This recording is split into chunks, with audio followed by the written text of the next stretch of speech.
Everybody doing today? Hotep. Hey, this is Michael Imhotep, founder of the African History Network, host of the African History Network show. I'm a talk show host, researcher, lecturer, writer, and historian. So it is Thursday, August 18th, 2022, and we are live. Just popping on for a few minutes here to tell you about the online course that I teach, normally on Saturdays, but we're doing a special session here on Thursday. We're going to do it. It's going to start about 9:30 p.m. Eastern Standard Time. We're going to start in a few minutes as soon as I get finished with this broadcast. We're going to do another session of Ancient Kemet, the Moors, and the Ma'afa, understanding the transatlantic slave trade, what they didn't teach you in school. And we deal with thousands of years and what leads up to the transatlantic slave trade taking place.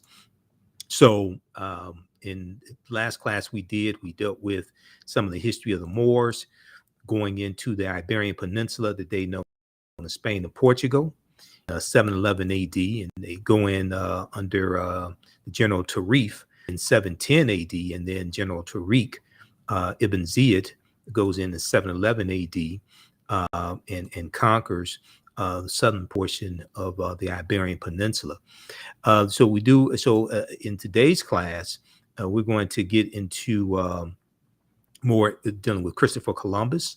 We'll talk some more about the Moors. We'll deal some more with Christopher Columbus and why Columbus set sail on his 4 voyages August 3rd, 1492, when he set sail on the Nina, the Pinta, and the Santa Maria. We'll continue this history chronologically. We go through and look at thousands of years of history, and we look at this history chronologically, and we see what leads up to the transatlantic slave trade taking place. Okay, so I do a PowerPoint presentation. We have book references, articles, video clips. Last class we talked about General Tariq Ibn Ziyad. We talked about Saint Maurice, and we dealt with the origin of the word Moor, and we dealt with the word Maurice. It also is in reference to a Moorish boy.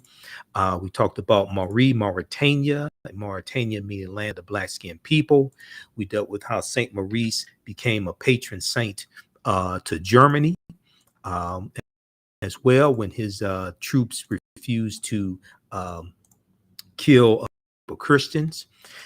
So we dealt with a lot of this history here, and we also talked about the national flags of Corsica and Sardinia that have the African Moors heads on them also, okay, and why they have those African Moors heads on them. We're going to, when we look at Christopher Columbus, it's important to understand that Columbus never came to the land that we call the United States of America. The closest he came here is Cuba, which is 90 miles away. And we know that Columbus was also using nautical instruments that the Moors are going to, based upon technology, the Moors are going to introduce into Europe as well, okay? So everything we taught the Europeans came back to kick us in the behind. And when you look at where Columbus went on his 4 voyages, he goes into the Bahamas, or what he calls San Salvador, August 3rd, 1492. We know this is late in the same year that the Moors lose control of their last stronghold in Spain, which is Granada, January 2nd, 1492. And he also goes into Cuba and Hispaniola. We know the western portion, the western third of the island of Hispaniola is where you have the Haiti, okay, the Haiti. And we know the French are going to take control of Haiti in 1697 from the Spanish. And we know you're going to have the Haitian Revolution that starts in 1791. And then in the second class that I teach, from the Civil War to the Civil Rights Movement and Black Power, 1865 to 1968. Normally we teach that class on Sundays. In that class, we deal with the Haitian Revolution and the Louisiana Purchase, because those two events are connected, okay? September 1493, Columbus goes into the West Indies and Boricuan, or Puerto Rico. He goes into Jamaica in 1494. We know the British are going to take control of Jamaica from the Spanish, and you're going to have in the 1800s, you're going to have Queen Nanny and the Jamaican Maroons fighting against the British. Third voyage, May 1498. He goes into Trinidad and Venezuelan mainland, South America. Fourth voyage in 1504, his fourth and last voyage, 1504, he goes into Panama and Honduras. Okay. So the closest Columbus comes to this land is Cuba, which is 90 miles away. And the contract that he had with Queen Isabella and King Ferdinand of Spain allowed him to keep 10% of whatever riches he found, along with the noble title of along with the noble title and the governorship of any lands he should encounter. That title was Admiral of the Ocean Seas. Admiral of the Ocean Seas. Now, according to Dr. David Imhotep, who wrote the book "The First Americans Were Africans: Documented Evidence," and who's a friend of mine, I've interviewed him probably, I think, about 13, 14 times, something like that. In his book, "The First Americans Were Africans: Documented Evidence," he talks about how 70% of the people Columbus encountered on his 4 voyages were African people, because African people were already in the Caribbean even before Europeans got there. Africans were already there in some of those island nations. Now, Bartholomew de las Casas, who travels with Columbus on some of his voyages, Right Reverend Bishop Bartholomew de las Casas, who is going to be instrumental in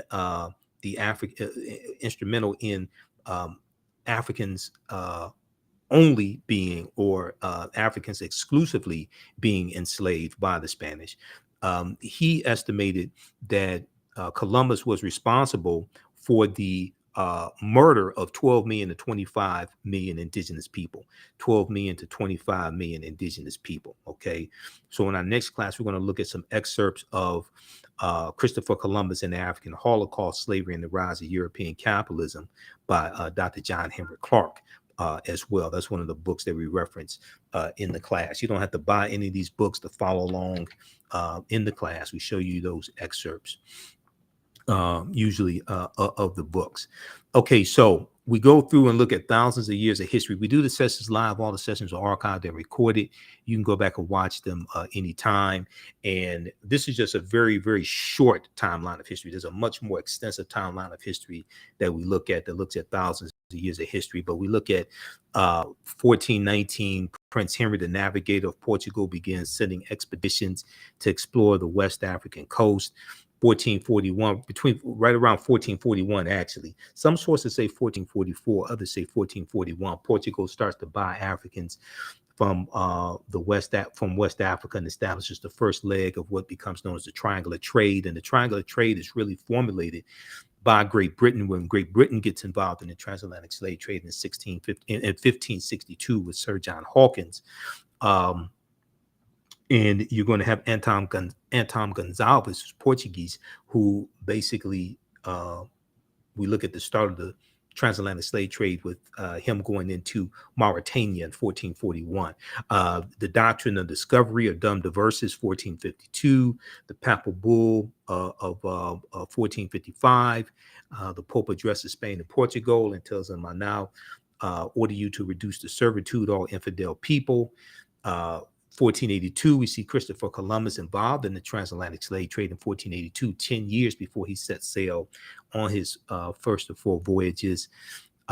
We see the Moors losing control of Grenada, January 2nd, 1492. Then we also look at 1494, the Treaty of Tordesillas of 1494 as well. So these are all very important historical dates. June 7, 1492, the Treaty of Tordesillas. 1502, Spain, right around 1502, the Spanish started importing African slaves to the Caribbean islands. And they've conquered African Moors and enslaved some of them. Some of those African Moors are being shipped into some of these Caribbean islands that the Spanish are controlling. Remember, the Portuguese are the first ones involved in the transatlantic slave trade. The Spanish are the second ones involved. 1517, Bartholomew de las Casas suggests that Africans be made slaves exclusively. He says that the Native Americans have suffered enough and that they should exclusively enslave the African people. He talks about saving the souls of Native Americans. And then we know that King Charles V is going to sign in 1518 King Charles V signs what's known as the Asiento de Negros, or the Asiento for short, which was a license issued by Spain to slave traders and slave trader nations, to give them a license, to give them the authority to provide the Spanish colonies with African captives, with African slaves. And what they and it, this allowed for direct routes, direct voyages from Africa to the Spanish colonies, as opposed to them having to stop in Spain first. Also, the Asiento de Negros, which really expands the transatlantic slave trade and increases the need for enslaved African people as well. Okay, so these are just a few of the things. This is normally a 10-week online class, but this time around we're going to do at least 12 classes, probably 13 classes. We'll do this time around. And we do the sessions live. All the sessions are archived and recorded. You can go back and watch it anytime. So as soon as you register, you can watch the other classes we've done. The classes regularly $130 is on sale, $60. We have the link here in the thread of the broadcast. It's also at our website, AfricanHistoryNetwork.com. So what's a papal bull? Some people may ask the question, what's a papal bull? So in Roman Catholicism, a papal bull is an official letter or document.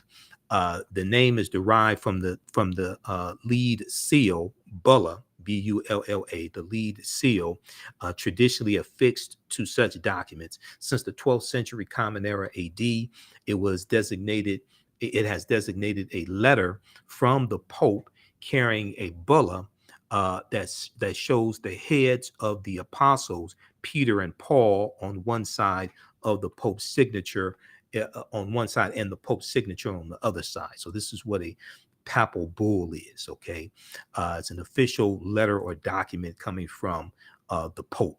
So we're going to see how all this evolves, and we see how this is connected to ancient Kemet, and the Moors take the teachings from ancient Kemet, ancient Egypt, into Europe. We know that George G.M. James, in the book Stolen Legacy, talked about how the Moors were the custodians of the ancient Egyptian mystery system, and they take these teachings from the Nile Valley region of Africa into Europe, and they bring Europe out of the Dark Ages. Okay, also you have the we see that the Moors are going to Africanize Europe to various extents. They're taking the science, the mathematics, they're taking the architecture, the medicine, they're taking the arts, they're taking the musical instruments, all this into Europe. Okay, the Moors' ancestors were known as the Garamantes. These were Black African people living throughout North Africa. Hannibal Barca, who we talked about earlier in the class, Hannibal Barca, the Carthaginian general, and the Carthaginians are descendants of the Phoenicians.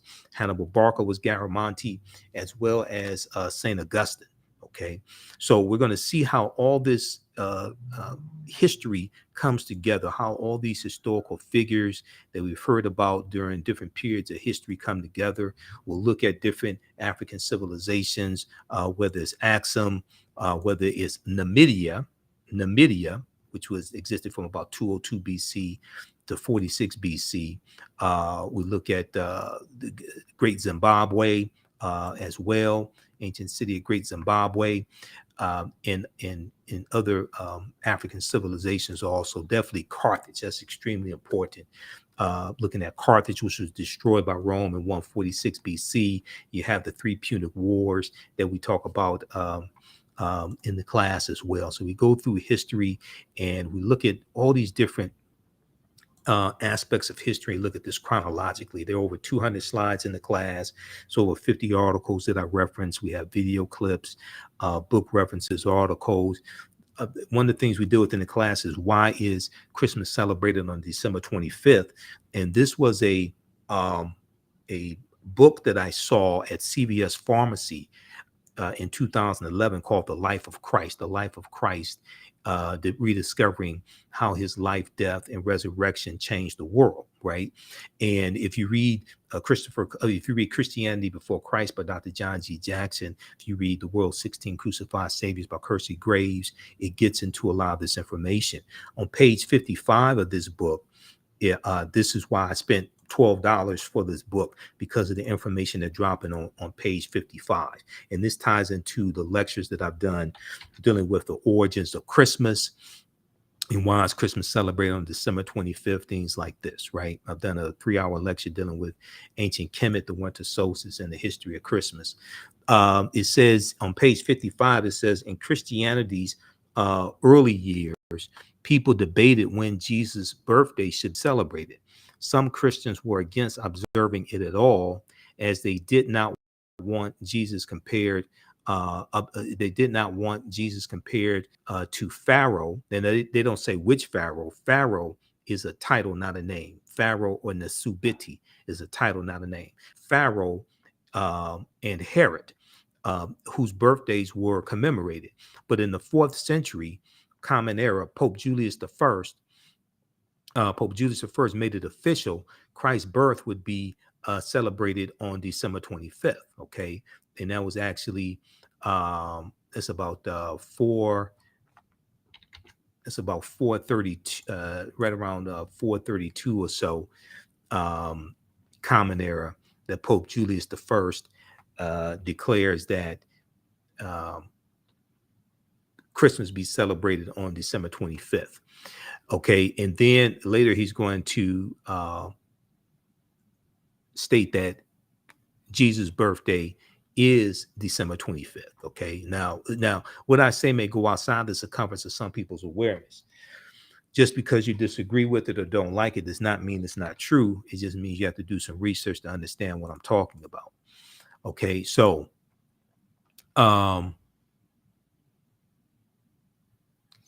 it's 345 Common Era. Pope Julius I decrees that Jesus' birthday is December 25th.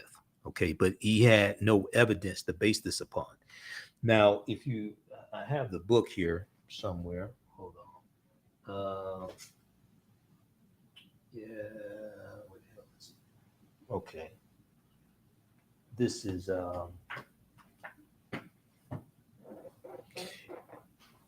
okay, I've got it around here somewhere, the birth of Christ, but let's continue because I have the new one that they put out for Easter. This new one, I got, it was March of this year. Okay, the resurrection of Jesus. Okay, so the December 25th was already considered the birthday of the Son, not the S-O-N, but the S-U-N. Okay, once again, what I say may go outside the circumference of some people's awareness. Just because you never heard it before, disagree with it, or don't like it does not mean it's not true. It just means you have to do some research to understand what I'm talking about. All right. Okay. And if you go to history.com, which is the official website of the History Channel, and just search for Christmas, December 25th, things like this, they have some information there to corroborate what I'm talking about. If you read Christianity Before Christ by Dr. John G. Jackson, which is one of the books we reference in the class, there's a ton of information to corroborate what I'm talking about. Okay. Also, I encourage you to read Dr. Shaka Musa Barashango's book, African People and European Holidays and Mental Genocide, book 1 and book 2. African People and European Holidays and Mental Genocide, book 1 and book 2 by Dr. Shaka Musa Barashango. You'll see all this stuff largely comes from Africa and it's been co-opted by other cultures, and they've reinterpreted, put their ethnicity on it and the names of their ancestors, things like this, and represent it to the world as if they created it themselves. Okay. All right. So very quickly here, then I have to teach this class. How do you all like this type of information? Give us a thumbs up, give us a heart, give us a like. You can register for this class. It's regularly $130, on sale $60. As soon as you register, there's a ton of archive content that you can start watching as well. Okay. So let me continue here. December 25th was already considered the birthday of the Son, not the S-O-N, but the S-U-N. Using the technology available at the time, ancient astronomers observed that on December 25th, the days started getting longer again. They recognized the date as the winter solstice. The winter solstice, when the sun is born again each year. So this deals with astronomy. What determines when Christmas is celebrated is based upon astronomy. The winter solstice occurs. The winter solstice occurs during December 22nd, 23rd, 24th. And December 20th, December 21st, the sun moves into its lowest position. And on December 23rd, 22nd, 23rd, 24th, the sun appears not to move. So it says the sun stands still, okay, or the sun is dead for 3 days. And on December 25th, the sun moves 1 degree northward, and each subsequent day, starting on December 25th, and each subsequent day, there's more and more sunlight. Okay, so December 25th in ancient times was looked at as the birthday of the Son of God, not the S-O-N, but the S-U-N, or the rebirth of the sun. This is based upon astronomy. Okay, so December 25th was already considered the birthday of the sun, the S-U-N. Using the technology available at the time, ancient astronomers observed that on December 25th, the days started getting longer again. December 25th, the days started getting longer again. They recognized the date as the winter solstice. And solstice basically means sun stands still. That's what winter solstice means in Latin. Sun stands still. When the sun is born again each year. The Romans celebrated the birthday of the deity or the god Sol Invictus, S-O-L. That prefix Sol, S-O-L, means sun.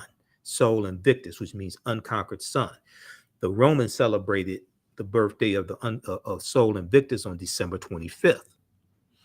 The day was also recognized as the birthday of the deity Mithra, okay, the sun deity Mithra amongst the Persians, okay, and as the birthday of the deity Attis, the agricultural god Attis in Asia Minor.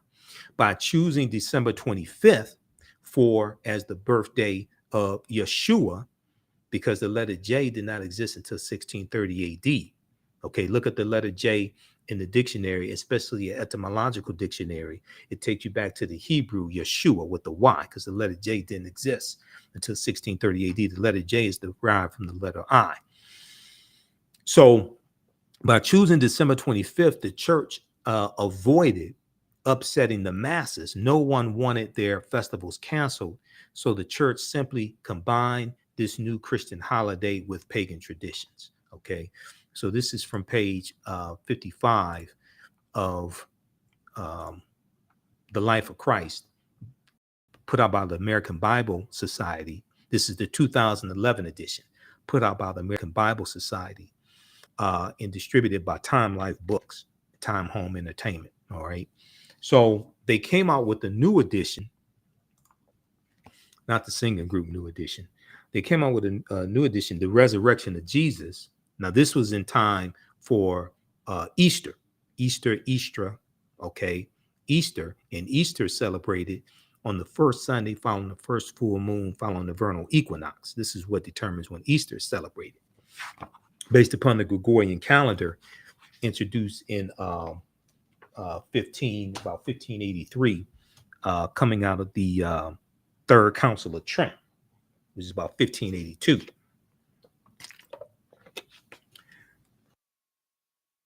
Because it was the Third Council of Trent that determined they were trying to recalculate when to celebrate Easter. So they determined that Easter would be celebrated on the first Sunday following the first full moon following the vernal equinox, and they had to redo the calendar and introduce the Gregorian calendar. The Gregorian calendar is based upon how long it takes the Earth to rotate counterclockwise around the sun.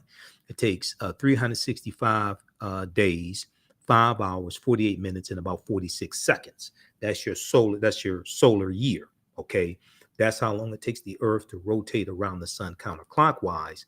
So they moved from the Julian calendar to the Gregorian calendar.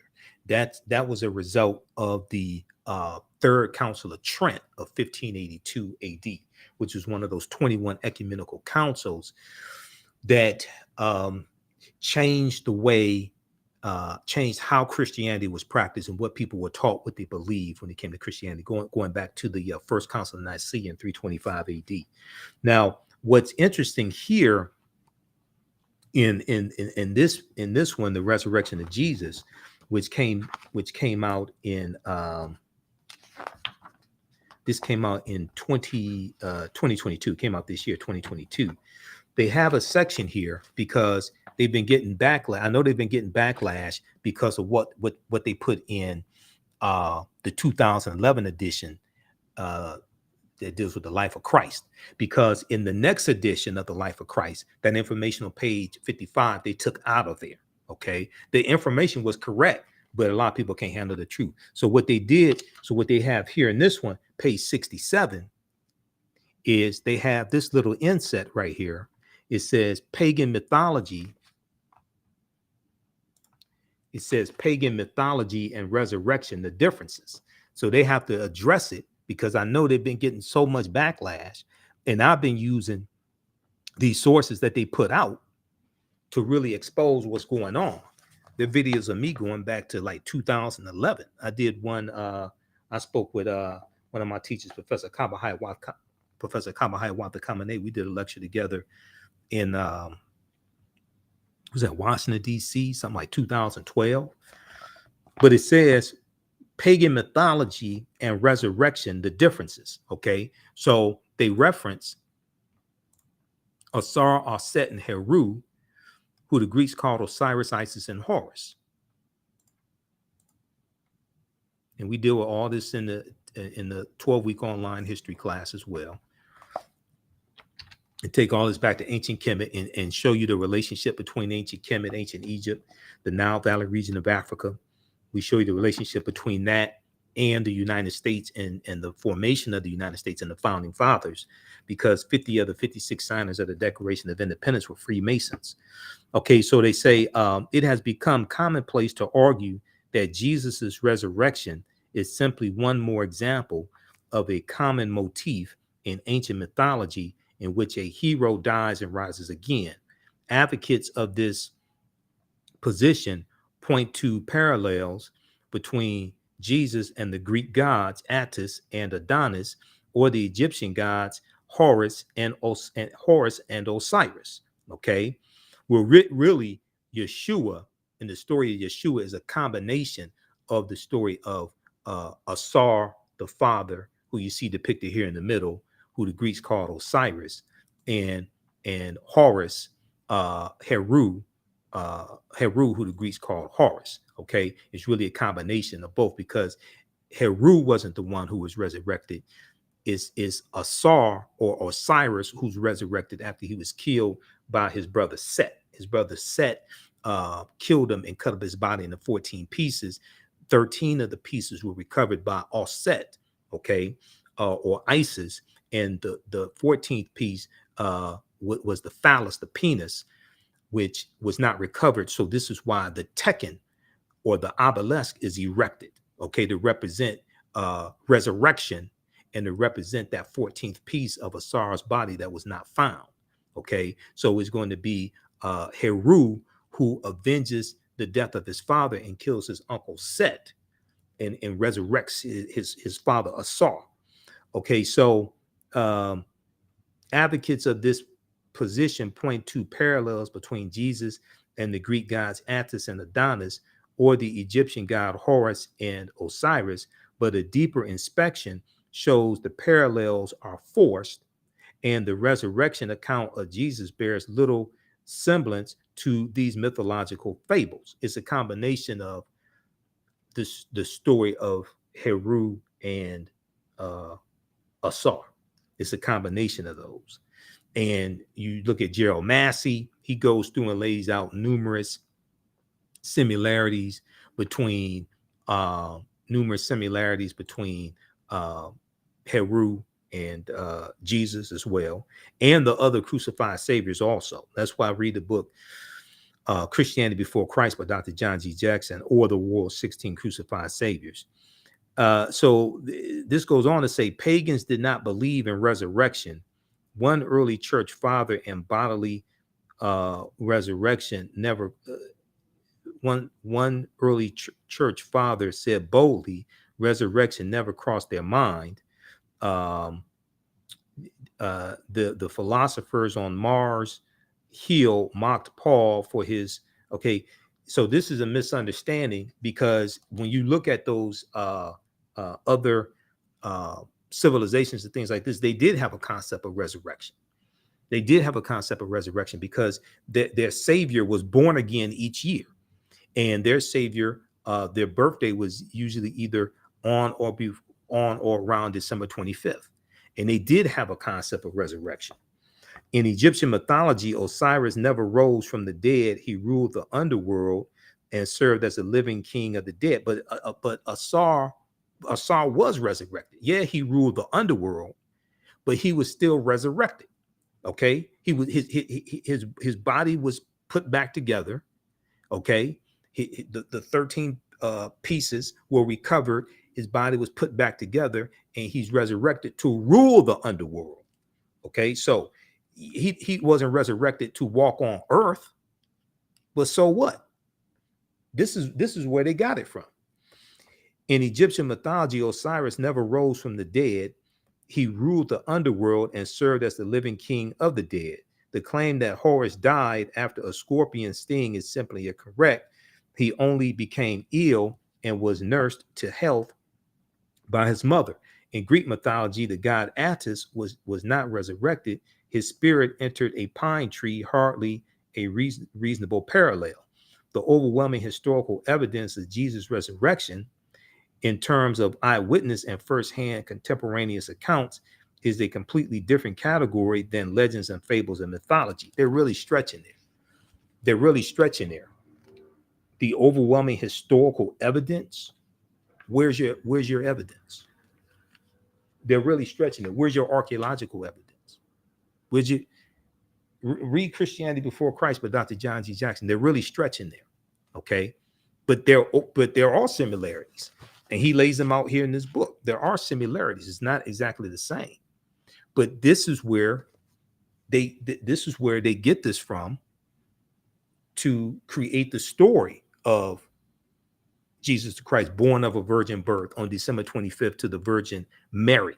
And then to take it even deeper, if you look at in the story of Asar and Aset, and Tony Browder deals with this in Nile Valley Contributions to Civilization, page 95.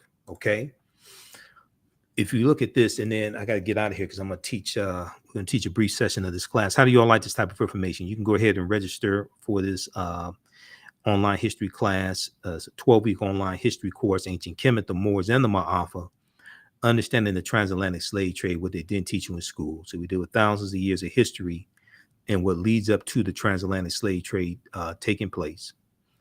We do the sessions live. All the sessions are archived and recorded. So as soon as you register, you can start watching the content. You can join us in this class that I'm about to teach. We do this at our online school. It's not here on social media. Page 95 of Nile Valley Contributions to Civilization, Tony Browder says, the story of Asar, Aset, and Heru is the first story in the recorded history of man of a holy royal family, the Trinity, Immaculate Conception, Virgin Birth, and Resurrection. Evidence of this Trinity is known to have existed in ancient Nubia as late as 3300 BCE, before the Common Era. As late as 3300 BCE, before the Common Era. Carved on the walls of the Temple of Luxor, circa 1380 BCE, are scenes which depict the following. You have the Annunciation, so the bottom portion here, the panel number 1, you have the Annunciation. The Neter Dahuti is shown announcing to the Virgin Aset the coming birth of Heru. This is the Annunciation. Okay. You have the number 2, you have the Immaculate Conception. The Neter Neph, Kneph, the Neter Neph, who represents the Holy Ghost, and the Neter Het Heru, or Hathor, are shown symbolically impregnating the Osset, who the Greeks called Isis, okay, by holding Ankhs, which is the symbol of the eternal symbol of life, to the nostril of the Virgin Mother to be. All right. This is the Immaculate Conception. 3, you have the virgin birth, which is the top panel here, the virgin birth. Osset is shown sitting on the birthing stool, and the newborn child is attended by midwives. Osset is shown sitting on the birthing stool, and the newborn child is attended by midwives. Number 4, the adoration. Okay, the newborn Heru is portrayed receiving gifts from the 3 kings or the magi while adored by a host of gods and men. Okay, you ever heard of the adoration? And this is where you get the 3 kings, the 3 wise men. But in the book of Malachi, it doesn't tell you how many wise men it was. Okay, and the 3 kings, the concept of the 3 kings, that comes from the 3 stars in Orion's belt, Orion the hunter, that constellation of Orion's belt, and the star Sirius, which is the brightest star in the east. The star Sirius is in the constellation of Canis Major, okay, which is the big dog, okay, Canis Major, the big dog, and that's the star Sirius, which is in that constellation. So you have the big dog and the little dog, Canis Major and Canis Minor, okay, in those constellations. I have that slide somewhere. That's in that slide is actually in my presentation dealing with the history of Christmas, the origins of Christmas. But anyway, okay, so very quickly here, if we look at, so they talk about the Houthi, right? If we look at this here and we see how the deities from the nectar from ancient Kemet influenced the deities from the Greeks and the Romans, we look at page 168 of Nile Valley Contributions to Civilization. They show how the Houthi becomes Hermes amongst the Greeks and Mercury amongst the Romans. Okay, but they talk about how the Houthi, the nectar of science, writing, measurement, divine articulation of speech, and medicine, holds in his hands 2 staffs with entwined snakes. One serpent wears the crown of Upper Kemet, the other wears the crown of Lower Kemet. The Houthi is referred to as Thoth by the Greeks. Okay, so you see the Houthi carrying 2 staffs with a snake wrapped around each staff, all right? And we know that the Houthi is going to be the one who delivers the Annunciation to the Virgin Osset. So then we have 2. We have Hermes. Hermes and the books of Hermes are crucial to the teachings of Freemasonry as well. Okay, Hermes was the Greek equivalent of the Houthi. He is shown carrying a staff which has 2 entwined snakes. He is shown carrying a staff which has 2 entwined snakes. It was called the staff of Hermes. It was called the staff of Hermes. Okay. In Greek mythology, he was associated with wisdom, and the Hermetic sciences were named in his honor. Okay. But also, when you look at Freemasonry, the books of Hermes, or also referred to as Hermes Trismegistus, Hermes thrice great, are essential knowledge to those that practice Freemasonry or the Freemasons. Okay. Now, number 3, you have Mercury. Now, we've all seen Mercury in cartoons, cartoons dealing with Roman mythology. We see Mercury amongst the Romans. Okay. Mercury is the Greek version of, it should be Roman version of Hermes and the Houthi, and he is similar in all aspects. The staff of Mercury carries, the staff that Mercury carries is called the caduceus, and it has been adopted as the universal symbol of medicine. Okay, so we see examples of the caduceus here, the Arizona Latin American Medical Association. We see the American Medical Association with a stick with a snake wrapped around it. We see the symbol for dentistry, all that. When you research this, the caduceus, this comes straight out of ancient Kemet, ancient Egypt. But it goes even deeper than this, okay? Because Mercury is also a messenger god, okay? Mercury is a messenger. And in the story of, so if we look here at this, if we look here at this guide, it breaks down, where is it? Mercury, Venus, Mercury.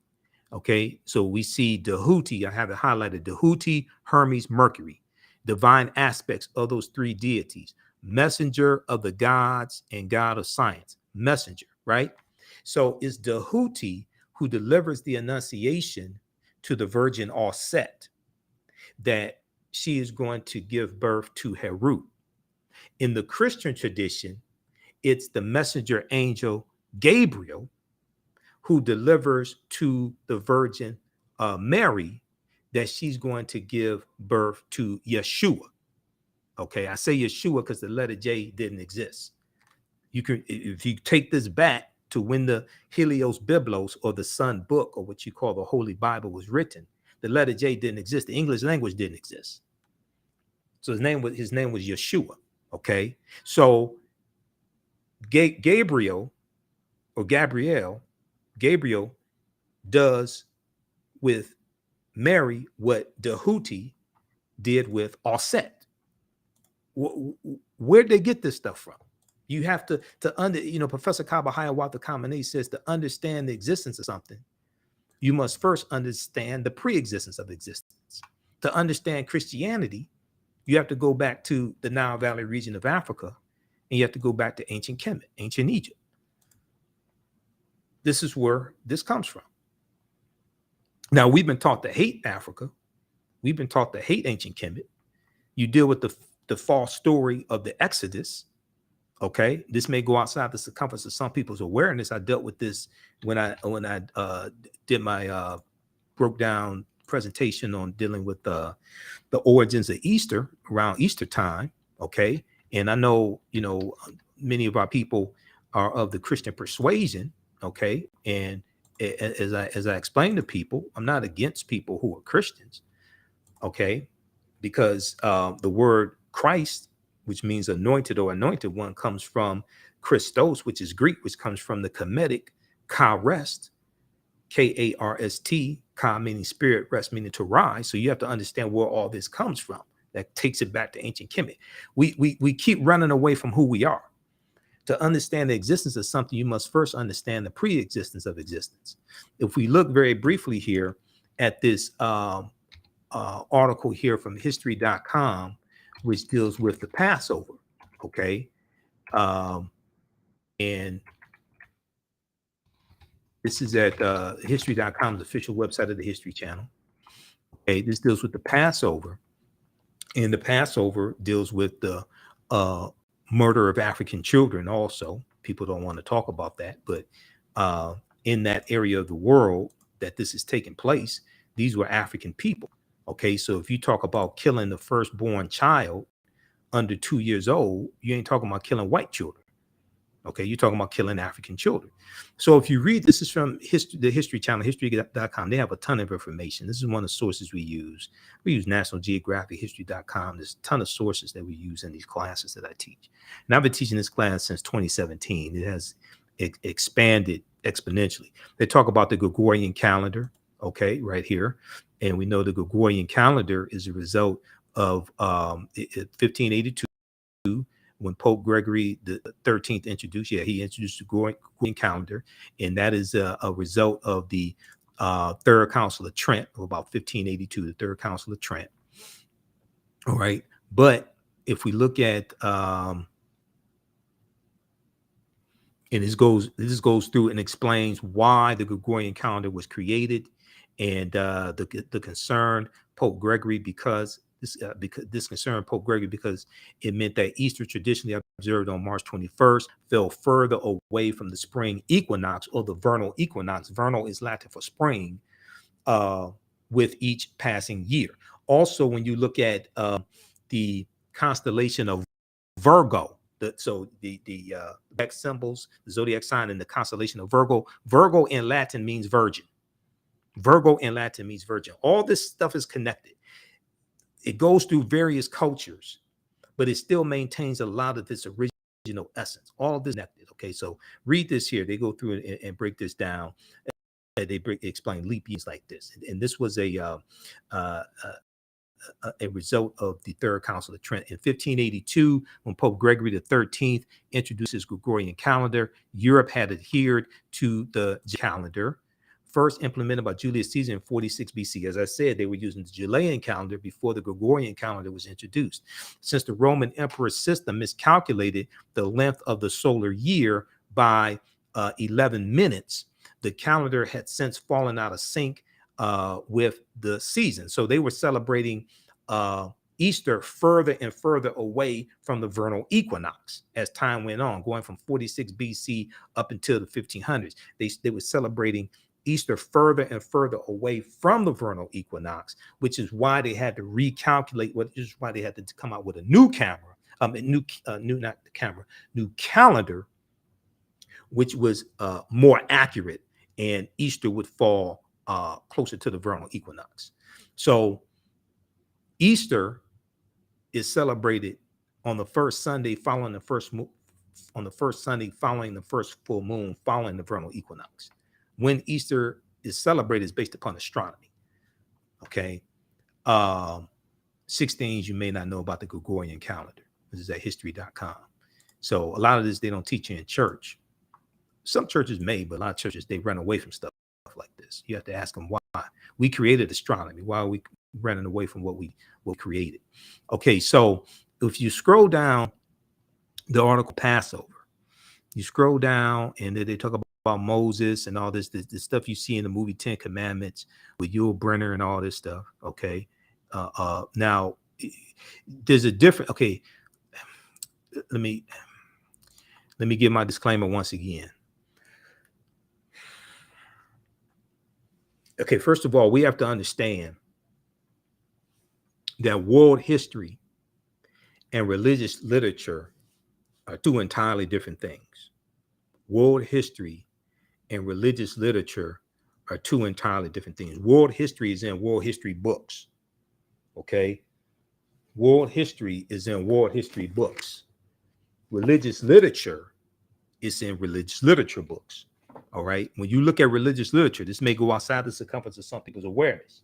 Just because, with my Bible right here, New King James Version. This is a study Bible. I have a devotional Bible in the other room. See, you got to see people sit up in church, amen, and amen comes from Ancient Kemet also. There's a whole nother conversation.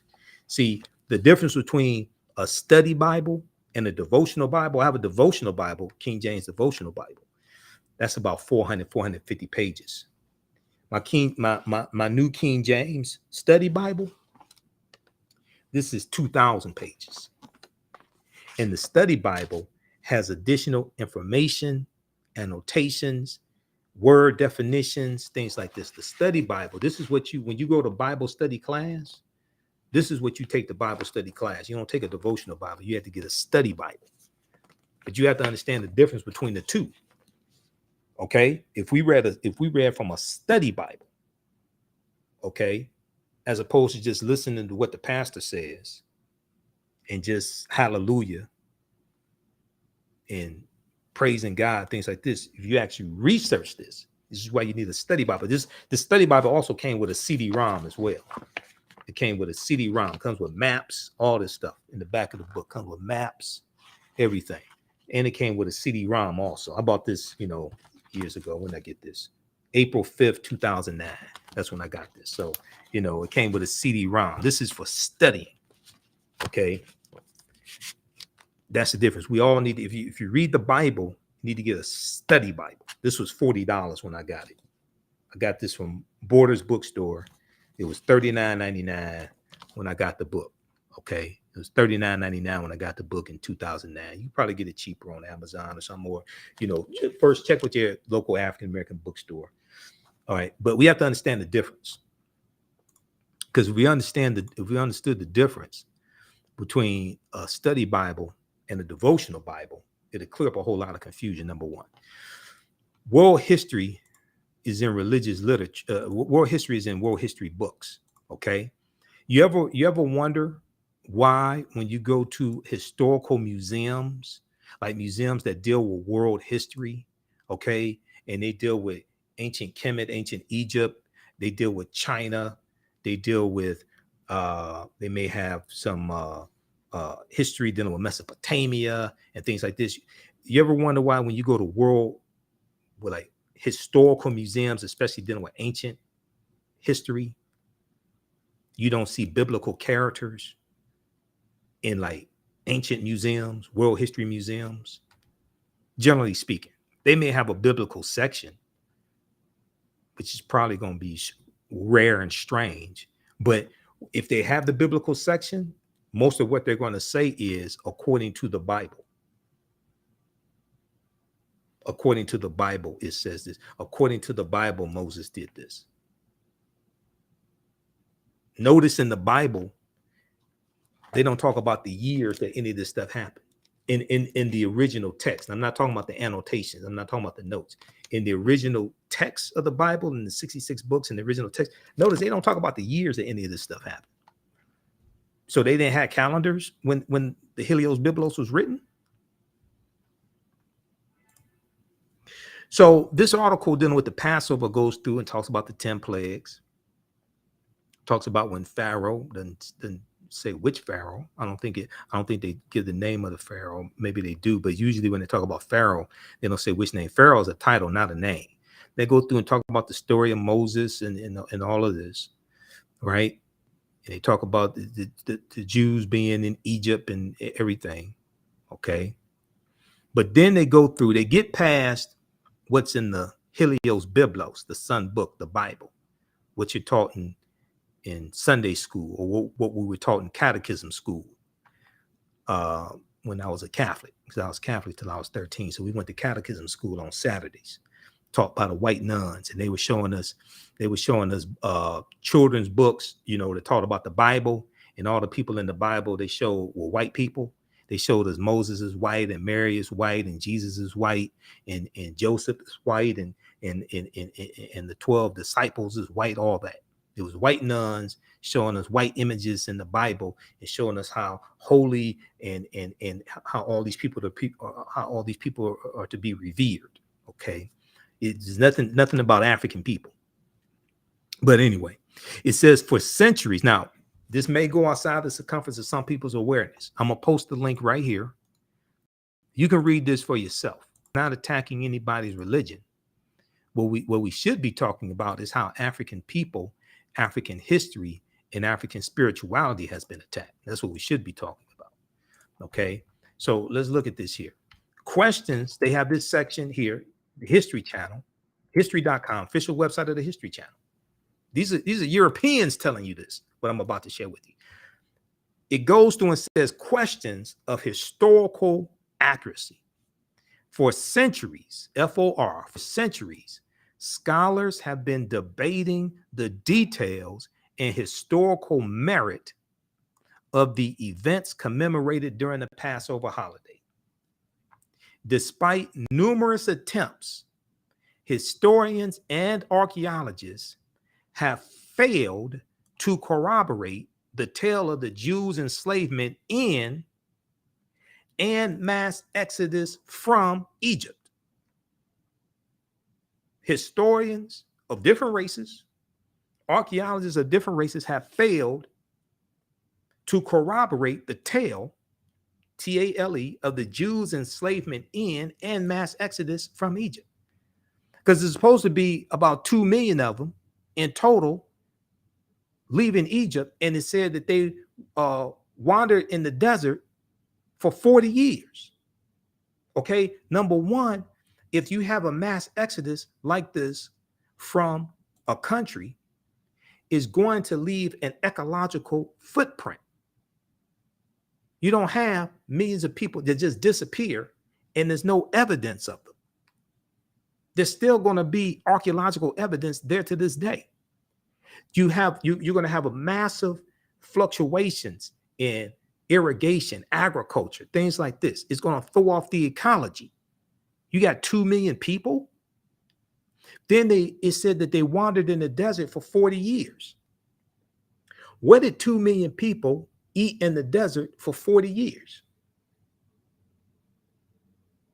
What did 2 million people eat in the desert for 40 years? Where did 2 million people get water from in the desert for 40 years?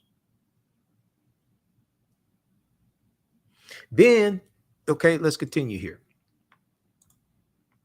Although the ancient Egyptians kept thorough records, no mention is made of an Israelite community within their midst or any calamities resembling the 10 biblical plagues. There is also no evidence of large encampments in the Sinai Peninsula, the fabled site of the Jews wandering, or any sudden fluctuation in Israel's archaeological record that would indicate the departure and return of a large population. It indicate that you leave archaeological footprints. You leave ecological footprints. You don't have hundreds of thousands of people or millions of people leaving a society, a mass exodus, and then they arrive in another society, and there's no evidence of that. That doesn't happen. Well, it happens in literature, but it doesn't happen for real. A handful of scholars, including century Jewish historian Josephus, have suggested a link between the Israelites and the Hyksos, the shepherd kings, a mysterious Semitic people, possibly from Canaan, who controlled Lower Egypt for more than 100 years before their expulsion during the 16th century BC. Most modern academics, however, have dismissed this theory due to chronological context and a lack of similarity between the two cultures. Okay, read the rest of this here. Now, this is the History Channel telling you this. I would encourage you to take this to your pastor or take this to Bible study class and ask them some questions, not to challenge people, but should we study the Bible in Bible study class? Shouldn't we study the Bible? But but if you're going to say that this actually happened, then you're trying to say that it's world history. Well, where's your evidence? Because when you deal with world history, there's archaeological evidence. You don't have 2 million people who exit a country, a nation, and then go into another country, a nation, and it doesn't leave behind archaeological evidence. That doesn't happen. All right. So, and then, now this one right here, this will really knock people out. So, we talked about Asar, Set, and Heru, Greece called Osiris, Isis, and Horus. How many people know that in 1949, when Dr. King was at Crozier Theological Seminary, he wrote a paper dealing with the influence on Christianity coming from the mystery systems and the mystery religions. But how many people knew about this? There's a we talk about this in the class, and since we're on this topic, I'm just going to bring this up.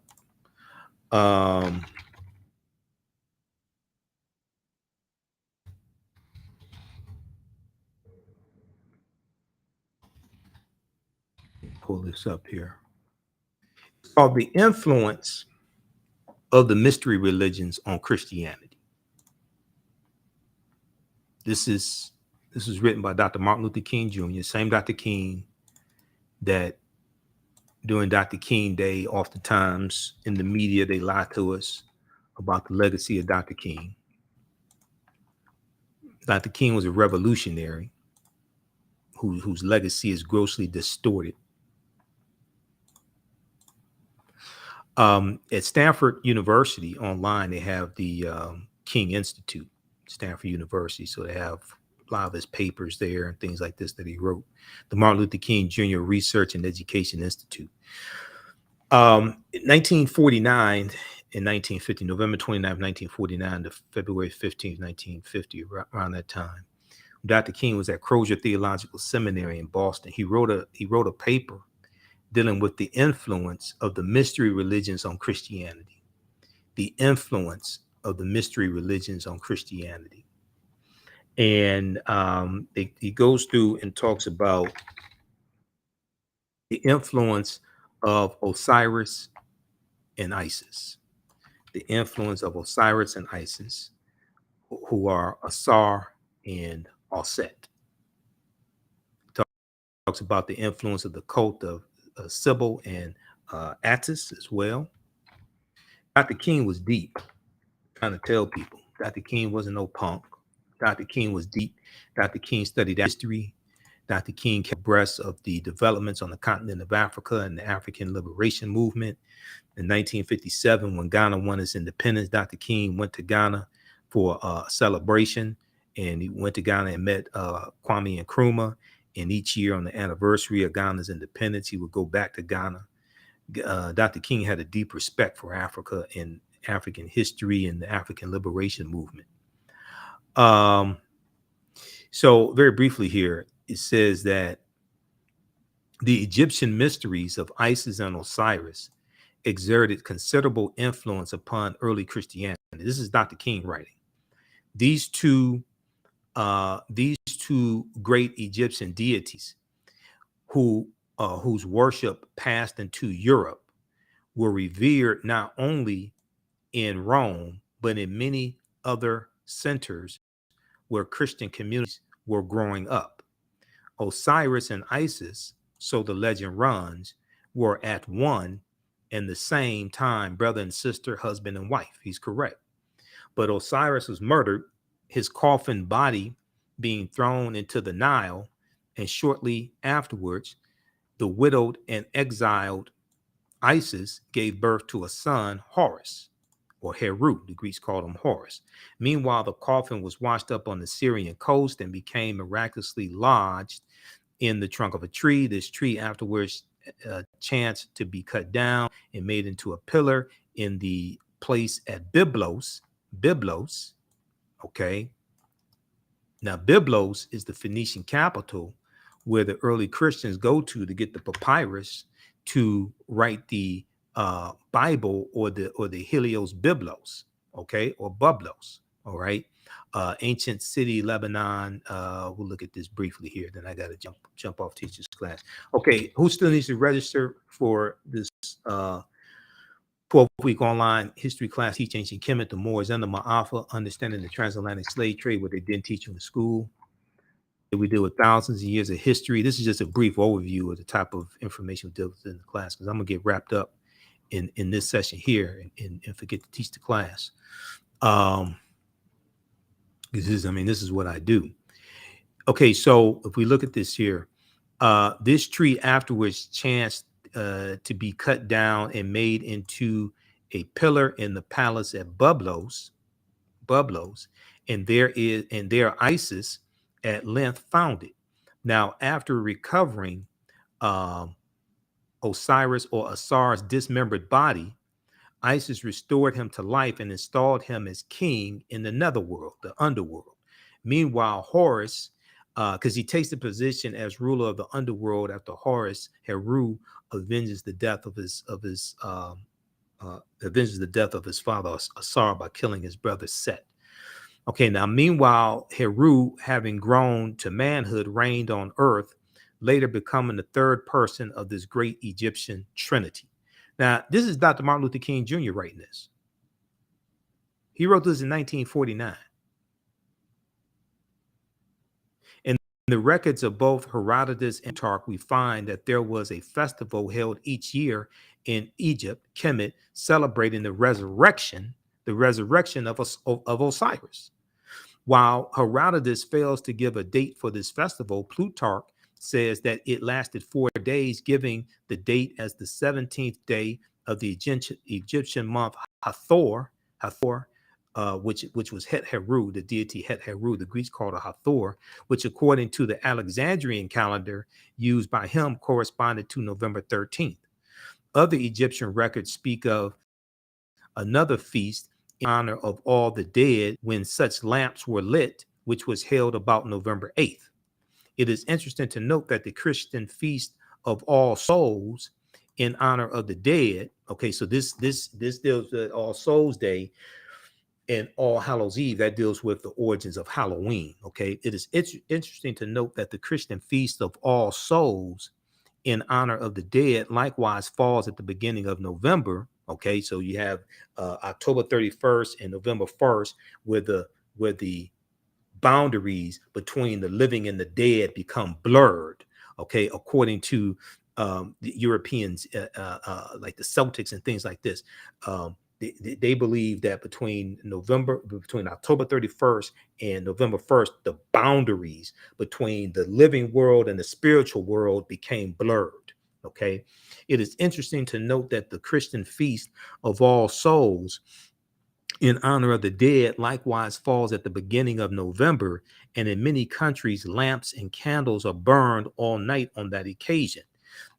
There seems little doubt that this custom was identical with the Egyptian festival. The festival of All Saints, which is held one day before that of All Souls, All Saints Day, All Souls Day. The festival of All Saints, which is held one day before that of All Souls, is also probably identical with it in origin. This still stands as a festival in the Christian calendar, and thus the Christians unconsciously perpetuate the worship of Osiris in modern times. However, this is not the only point at which the religion of Osiris and Isis exerted influence on Christianity. There can hardly be any doubt that the myths of Isis had a direct bearing. This is why I get infuriated. I go to Dr. King Day celebrations and I hear people who mean well. I know they have good heart, they mean well, but I can tell by the information they put forth about Dr. King, they've never read any of Dr. King's writings. They never read any of the 5 books that Dr. King wrote. This is Dr. Martin Luther King Jr. writing this, not Dr. Richard King, Dr. Martin Luther King. Dr. King goes on to say, there can hardly be any doubt that the myth of Isis had a direct bearing on the elevation of Mary, the mother of Yeshua or Jesus, to the lofty position that she holds in Roman Catholic theology. As is commonly known, Isis had 2 capacities with which her worshipers warmly commended her for. Firstly, she was pictured as the Lady of Sorrows, weeping for the dead Osiris. And secondly, she was commended as the divine mother, nursing her infant son Horus. Former capacity, she was identified with the great mother goddess Demeter, Demeter, whose mourning for Persephone, Persephone, Phone, I should say, was the main feature in the Eleusinian mysteries. In the latter capacity, Isis was represented in tens of thousands of statuettes and paintings holding the divine child in her arms. This is where you get the Black Madonna Child from, that was worshipped all throughout Europe before you had the colonized version or the decolorized version of the white Mary and Jesus. This is what Dr. King's breaking down. In the latter capacity, Isis or Aset was represented in tens of thousands of statuettes and paintings holding the divine child in her arms. Now, when Christianity triumphed we find that these same paintings and figures became those of the Madonna and Child with little or no difference.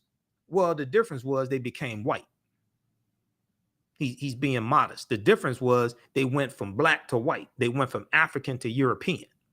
In fact, archaeologists are often left in confusion in attempting to distinguish the one from the other. Well, the way you distinguish one from the other is the white ones are the ones Europeans created. That's how you distinguish ones from the others. The white ones are the ones Europeans created, because Europeans were worshiping African people, and a lot of their deities were African. Things like this. When you study Greek mythology, it tells you that Zeus came from Ethiopia.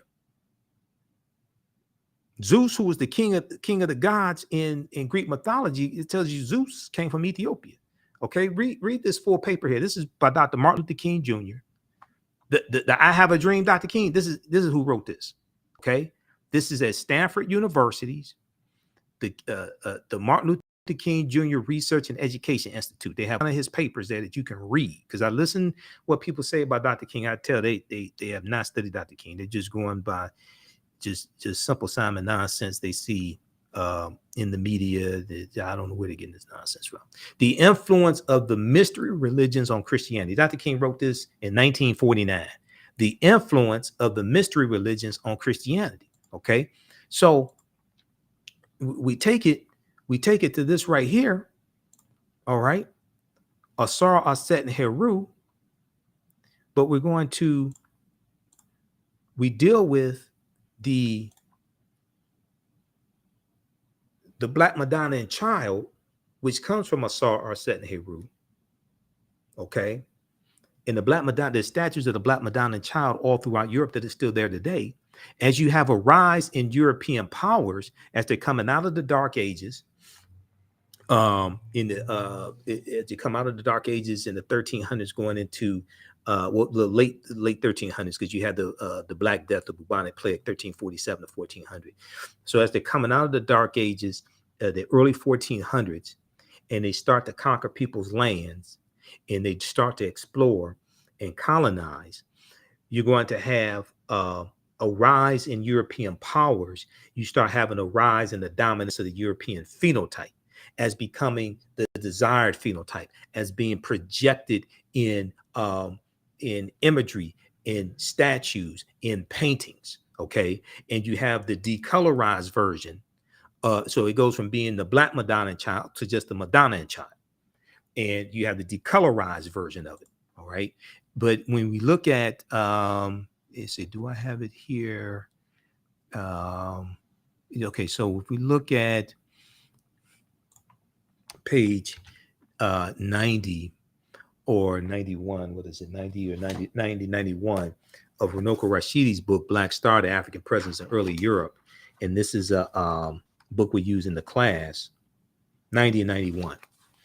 He has pictures of statues of the Black Madonna and Child that he took in Switzerland, Poland, statues and paintings that he took in Switzerland, Poland, Spain, and Luxembourg City, Luxembourg. Okay, they were worshiping African people. They were worshiping African people. They had, I dare say it, that many Europeans had more respect for the African woman than many African Americans have today for the African American woman. They were showing African people as their savior before you have the rise of white supremacy. Okay, before, but when the Moors go in 711 AD, this is what they have, these statues. The Moors didn't bring statues of the Black Madonna Child; they were already there, which comes from Asar, Aset, and Heru, who the Greeks called Osiris, Isis, and Horus. Dr. King lays out in his paper the influence on Christianity from the mystery religions. So here, page 89, Runoko shows painting in Moscow, the Kremlin in Moscow, Black Madonna and Child. This statue here in Montserrat, Spain, You got this. Then the Black Virgin of Paris, Paris, France. Okay. Our Lady of the Pillar, Gothic Cathedral in France, Chartres, France. This is all throughout Europe. Then when you deal with Para-Isidus, the Grove of Isis, and I'm going to see if I can find this quickly here.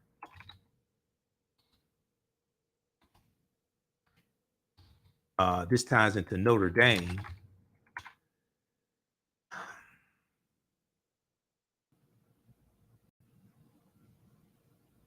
So Notre Dame means Our Lady.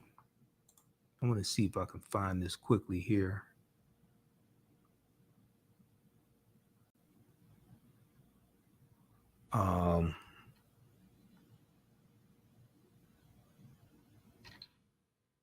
Okay, this is some stuff from Browder.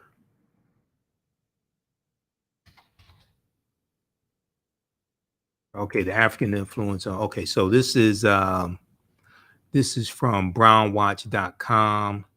It deals with let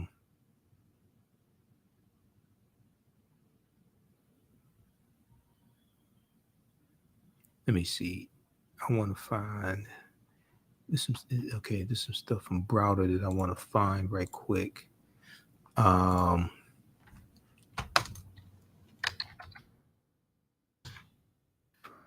Here. Just one second. Some of this information came out when Notre Dame Cathedral caught on fire.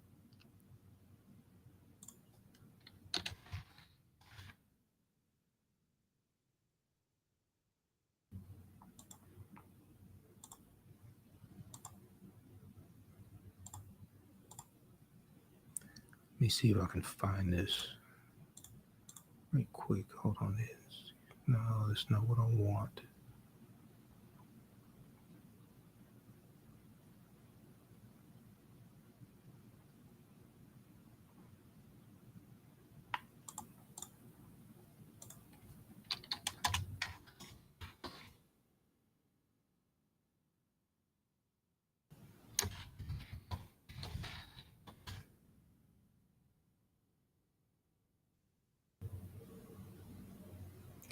So basically,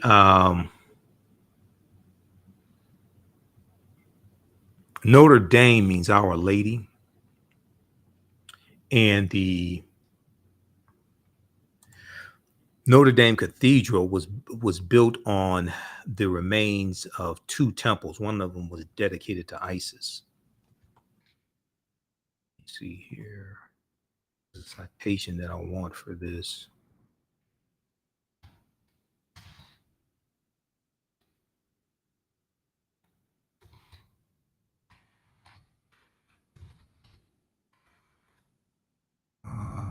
I can't find it. Let me see. I have that bookmarked in Firefox.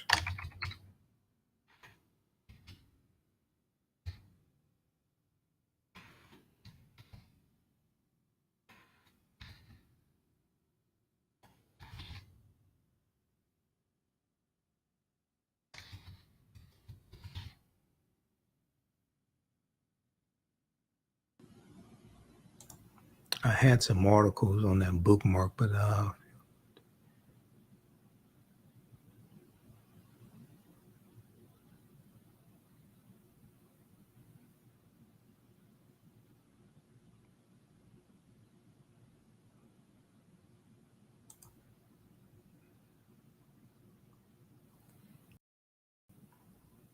have to go deep and find that information.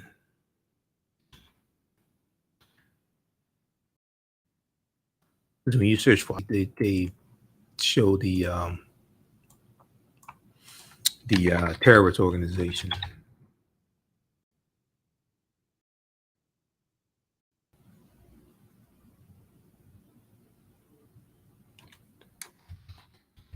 Okay, Notre Dame Cathedral.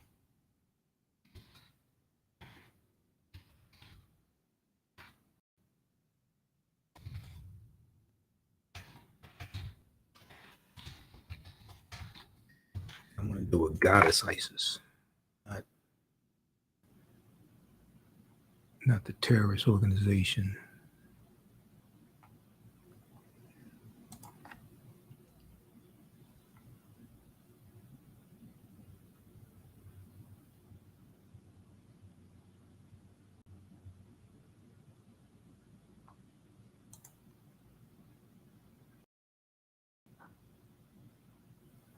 We look at this article here from CNN.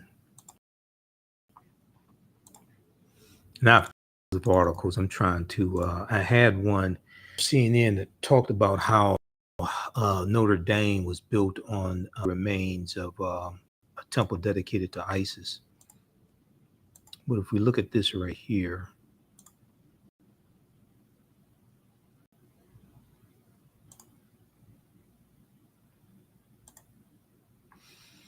okay, this is from CNN.com. Ancient sarcophagus found under Notre Dame Cathedral in Paris, March 16th, 2022. So it came out this year.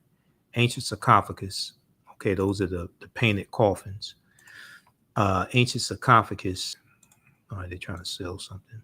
Ancient sarcophagus found under Notre Dame Cathedral in Paris. Okay, so this was written by Reuters. It's one of the main news wires, Reuters, and it was picked up by CNN.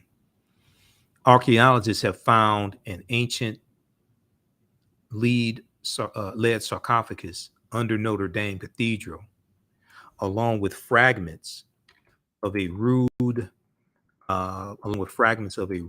screen, offering a new insight into the history of the building, which is currently under reconstruction after a devastating fire in 2019.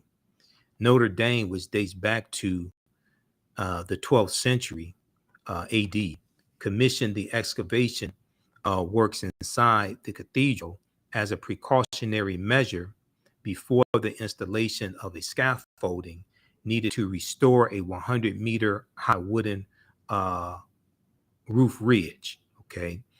Now, the floor of the transcript crossing has revealed remains of remarkable scientific quality. The excavation site lies under a stony layer that dates from the 18th century, but some locals go back as far as the 14th century and some even the early 13th century, the culture ministry said.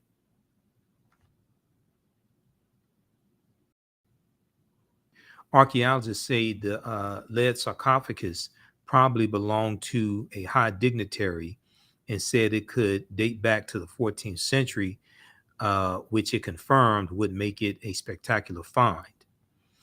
Now, the excavation also revealed a pit immediately below the cathedral, which was likely to have been made around 1230 AD when Notre Dame, one of the oldest examples of French Gothic, was under construction.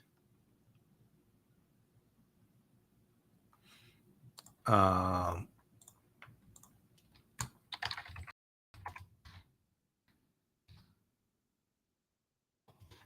let me see. Let me check something here. Okay. I gotta find my sources on the have articles on that. I just gotta have to find where they are.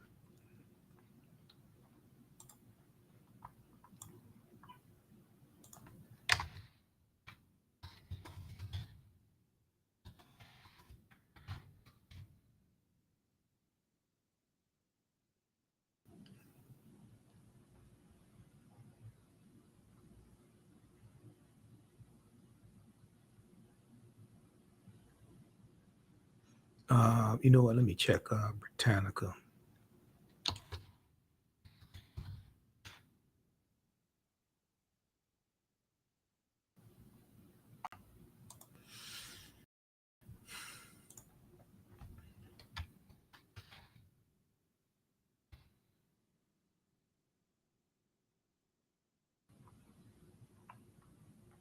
Let me Try to close out some of these ads here.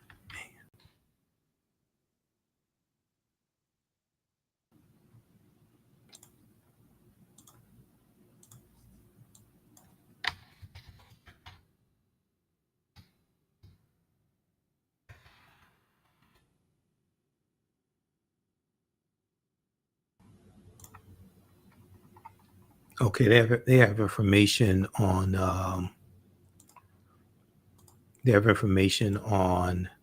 Notre Dame, Encyclopedia Britannica's website also. Notre Dame Cathedral.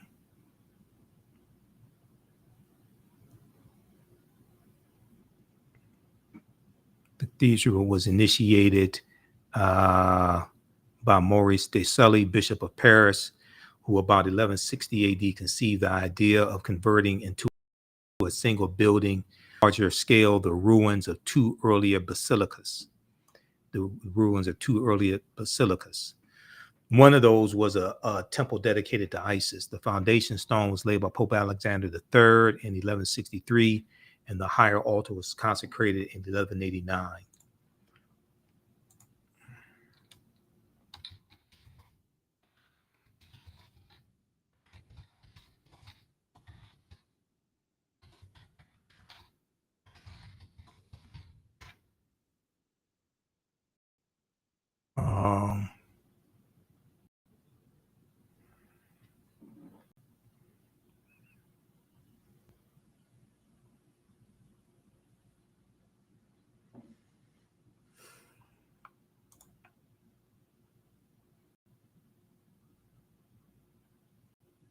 Let's see here.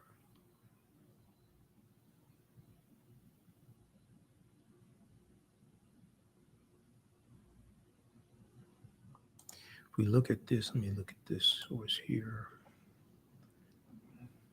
Okay. Not that familiar with that. I'll have to find it later. All right. So, hey, you can join us. You can register for this 10-week online class. We'll post a link here. We have the bundle pack. So you get both of my classes for $100. It's $130. This class is on sale, $60 regularly, $130. Ancient Kemet, the Moors, and the Ma'afa. Understanding the transatlantic slave trade, what they didn't teach you in school. How do you all like this type of information? Give us a thumbs up. Give us a heart. Give us a like. So you can register for it right now. I'm about to jump off and teach a brief session of this class. Now, as soon as you register, we have about 12 sessions that, well, it's not 12. We have 10 sessions already archived that you can watch, okay? And we do the sessions live. All the sessions are archived and recorded. You can go back and watch it anytime. So a year from now, 2 years from now, you can go back and watch the entire class, all right? Then on normally on Sundays, the class I teach is from the Civil War to the Civil Rights Movement and Black Power, 1865 to 1968. And we deal with history from 1803 with the Louisiana Purchase and the Haitian Revolution through to the Civil War, Reconstruction, World War I, World War II, Civil Rights Movement, the Black Power Movement. We have both classes on sale for $100. So you click right here and register for both classes. Register here for both classes. And it takes you here, summer bundle pack. It's on sale $100. It's over $300 value that you get. All right. And those in the Dayton, Ohio area, I'll be at the Dayton African American Festival, African American Cultural Festival, Saturday, August 20th through Sunday, August 21st. Okay. So when you support the African History Network, you register for the classes, you support us through Cash App or PayPal. That helps cover expenses because it's not free. I had to pay for my vendor booth. I got to pay to get there. Got to rent a car.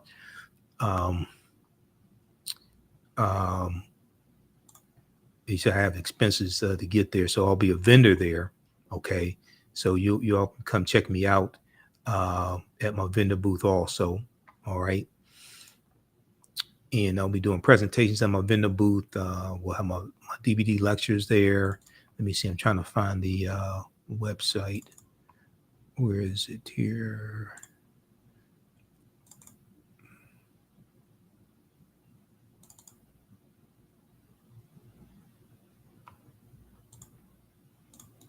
Okay, here's their website, and they're on Facebook also. So they get about on average 13,000 people coming out over those 2 days to the festival. It's a free festival. All right. It's not free to be a vendor, but it's a free festival. And they're going to have everything. Michelle is performing this year also. So the website is daacf.com, daacf.com. It's an African American Cultural Festival. This is their website, 16th Annual Dayton, Ohio African American Cultural Festival. Um, so they're going to have community awards. They have a fashion show, storytelling. They have African dance, live music. They have R&B, hip hop, all different types of things like that. Kids activities, stilt walkers, vendors, and more. The Dayton, let's see, 16th Annual Dayton African American Cultural Festival, live music, African drumming, gospel, jazz, R&B, blues, hip hop, dancers, live performances, and more. The Dayton African American Cultural Festival, Inc. provides a space for people to gather to celebrate the richness of the African American cultural and uplift the communal family through activities that promote culture, art, education, and health awareness. So Saturday, August 20th, 2022, it's 12 noon to 8 p.m. It's at Island Metro Park, 101 East Helena Street in Dayton, Ohio. Okay, they have another flyer here. We have the flyers on our Facebook fan page, the African History Network, and my personal page, Michael Imhotep. Sunday, August 21st, 12 noon to 6 p.m., same location. The annual Dayton African American Cultural Festival is a 2-day citywide family event to bring the richness of African American experience in the Dayton and surrounding communities. The Dayton African American Cultural Festival hosts many different cultural experiences: African Village, drumming, storytelling, arts pavilion of paintings, visual displays, authors and literature, education, job center, Dayton High School alumni directories, music that have live R&B, gospel, hip hop, jazz, blues performances. All right. Then they have visit the authentic African village. Okay, they have all this there. All right. So check this out. This is from previous year or years. This festival. So we'll have information on the homepage of our website, AfricanHistoryNetwork.com. When I get there and find out where my booth is, get my booth set up because I have a tent. I had to set up my booth, all that stuff. When I get there and set it up, we'll post on our website, TheAfricanHistoryNetwork.com. I'll post where I'm located. So those in the surrounding area, those in Michigan, those in Wisconsin, those in Pennsylvania, Ohio, Indiana, Illinois, you can all come to this 2-day festival. It's free. Bring the family and come check me out, my vendor booth as well. All right.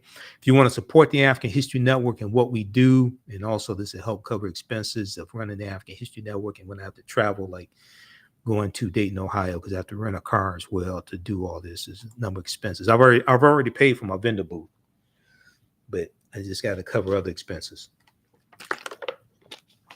You can support us, one, through registering for the online classes, 2, through Cash App or PayPal, paypal.me/the AHN show, paypal.me/the AHN show. Also through our through Cash App, $ the AHN show through Cash App, $ the AHN show through Cash App. And we have the information on the homepage of our website. When you go to Cash App, when you go to our Cash App account, our official account, $ the AHN show, SHOW. When you go to it, it says Michael and shows my picture there. Okay. So we have the link here on our website, Cash App. These other ones here are fake African History Network Cash App accounts. That's not us. Ours is $ the AHN show, SHOW. When you go to it, it says Michael and shows my picture there. I'm trying to get these other fake African History Network Cash App accounts shut down. And then if you click on the link, it takes you here. It says Michael, this is ours. You can scan the barcode.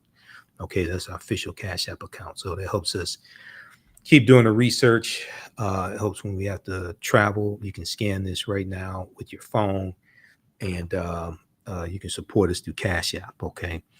Because this helps us keep doing the research, finance the radio show, um, finance the research. Even when I teach the online classes, I have to pay. There are two digital platforms that I teach the online classes for, so I have to pay for those each month, pay for the subscriptions to the news outlets that I use as well. Okay, so we definitely appreciate the support. All right. Okay, look, we have to get out of here. Remember, at the African History Network, we focus on educating, empowering, and inspiring people of African descent throughout the diaspora and around the world. Because right now it's corrects wrong behaviors, not over till we win Wakanda forever. And you can register for the classes. We'll talk to you next time. I'm about to jump on and teach an abbreviated class. As soon as you register, you can watch the previous sessions of this course that I've taught also. All right, remember, right now it's correct wrong behaviors, not over till we win Wakanda forever.